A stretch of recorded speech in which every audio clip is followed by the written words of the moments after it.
সেজে উঠছে লালবাড়ি, আর তার সঙ্গে সঙ্গে সেজে উঠছে পশ্চিমবঙ্গ বিধানসভাও। পশ্চিমবঙ্গ বিধানসভাতেও চলছে রঙিন করে তোলার কাজ, নতুন করে সাজছে, আলো লাগানো হয়েছে, প্রাক্তন মন্ত্রীদের নেমপ্লেট খোলা হয়েছে, অ্যানেক্স বিল্ডিংয়ে নতুন মুখ্যমন্ত্রীর সচিবালয় হওয়ার কথা, প্রাক্তন মন্ত্রীদের নেমপ্লেট খোলা হয়েছে। যে অ্যানেক্স বিল্ডিং, এই অ্যানেক্স বিল্ডিংয়েই নতুন মুখ্যমন্ত্রীর সচিবালয় হওয়ার কথা, সেখানেও চলছে প্রস্তুতি।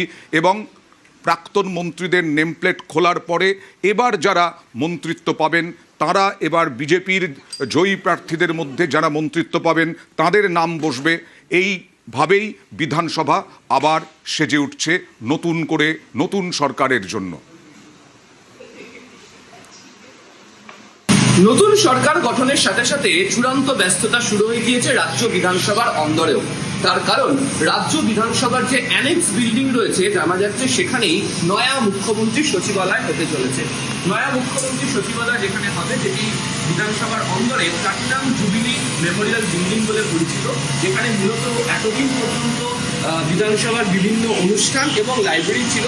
তো সেখানেও একাধিক ঘর রয়েছে যেখানে মুখ্যমন্ত্রী সম্ভবত তৃতীয় তলায় তিনি বসতে চলেছেন, এবং সেখানে অডিটোরিয়াম, আলাদা মিটিং করার জায়গা, সমস্ত ব্যবস্থা রয়েছে। এবং সেখান থেকে বিধানসভার যে পুরনো বিল্ডিং, সেখানে আসতেও একদম অত্যন্ত কম সময় লাগবে।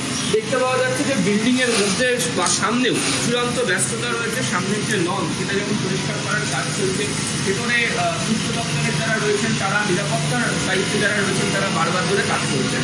আর এখানে যেটাতে আমি দাঁড়িয়ে রয়েছি সেটা হচ্ছে বিধানসভার পুরনো ভবন, যেখানে অধিবেশন চলে, এবং এখানেও একাধিক মন্ত্রীদের ঘর রয়েছে। সেই ঘরগুলোকেও পরিষ্কার করা হচ্ছে।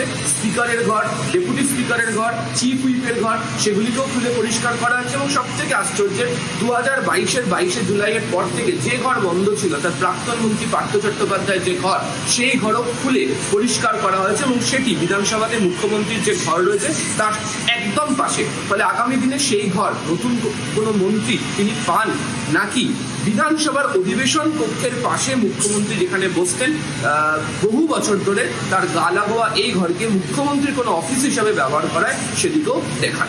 আবির হোসেন, নিউজ 18 বাংলা, কলকাতা।